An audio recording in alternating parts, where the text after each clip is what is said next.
What is AfriPop?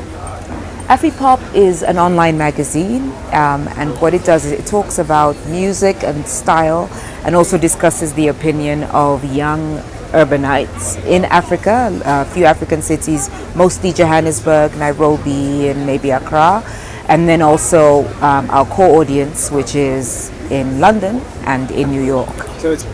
We launched it because my partner Yolanda, who is the other editor, Yolanda Sangweni, she and I had a few conversations. I was living in London and she was living in New York. Both of us come from a media background, and we just felt that there was a real lack of content online, which is kind of where we got all our stories at the time. A lot of the blogs, especially the black gossip blogs, were coming out of New York, coming out of the States, and we just thought, wouldn't it be great if we could have something that's similar, not necessarily gossip, but something that is pop culture, that talks about what we used to, our music, our styles, our fashions. So we started as a very simple WordPress.org blog, and then now we've expanded it to what we are now, which is a team of many writers across the world, and doing something that's fun and interesting and hopefully quite informative as well. My name's Jo Crawshaw, and I lead marketing and PR for the sub-Saharan region for Opera software. Jo, how many people are using Opera in some form in Africa at the moment? In Africa, we are now over 50 million users in total, and that's a very significant number of our entire global total. And the big countries like Nigeria, how many people are using it in Nigeria? We're very close to 20 million now there.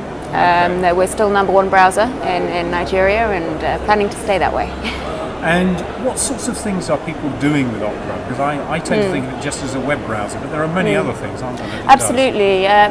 We have Opera. Opera Mini is our flagship product, is our original product. But we now like to think of ourselves not just as a browser company, but as an internet company more broadly. So Opera Mini is famous for its data compression. It saves users data and therefore saves them money. Since then, we've actually launched a product called WebPass. Now, WebPass allows operators to package data in a completely different way. So originally, and what we're all used to, is buying bundles in megabytes and gigabytes, and nobody really knows what that means. No, you have no idea how much you've got left. No idea. And if we don't know, and we work in the industry, then someone that's never been online before in Africa, they have no idea either. My name is Eben Olivier. I'm the owner of Skyroom Live. And Eben, what is Skyroom Live? Skyroom Live is an online digital music porthole. I'm sure everyone has heard that term quite a few times. But what we try and focus on, especially in the South African context, is to try and bring the top tier African artists to the world.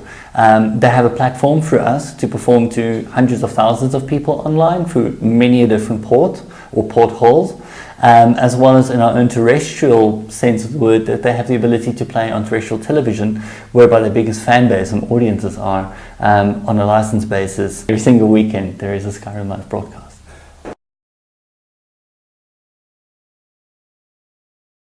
My name is Nyasha Mtsekwa. I'm the Business Development Director for Afflix. And Nyasha, what is Afflix? Afflix is a video-on-demand app. We have over 5 Hollywood studios that we've contracted with that allows somebody to watch on a subscriber basis all the content, what I call all-you-can-eat buffet, right? And we also have pay-per-view box office type movies that are transactional as well. And so what's the subscription price? The subscription price is $9.99 in 31 African countries. And the TVOD price ranges from $2.99 and $4.99.